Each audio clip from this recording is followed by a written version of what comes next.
సోరన్ పోయి సోరన్ వచ్చే ఓలచ్చా గుమ్మాడి సీఎం సారు మారిపాయే ఓలచ్చా గుమ్మాడి. ఎట్లుంది పాట?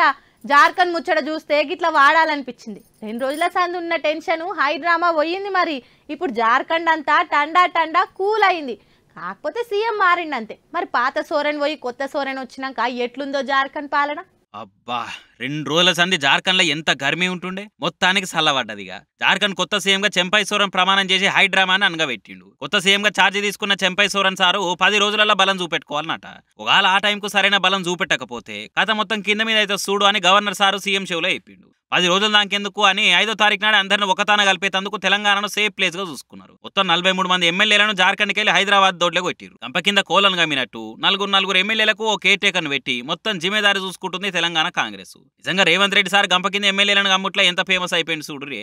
ఏడిపోయినా సమస్య అని తెలుసుకొని ఇట రేవంత్ రెడ్డి సార్ దగ్గరికి పంపించిరంటే మన సార్ పతారే పార్టీలో పెద్దగానే ఉంది పోరి. ఇయ్యాల సందే 5వ తారీఖు పొద్దుగాల 7 గంటల దాకా వీళ్ళంతా లియోని రిసార్ట్లు ఉంటారట. 7:30కు స్పెషల్ గాలి మోటార్ల డైరెక్ట్ జార్ఖండ్ పోయి బలం చూపెట్టుకుంటారట.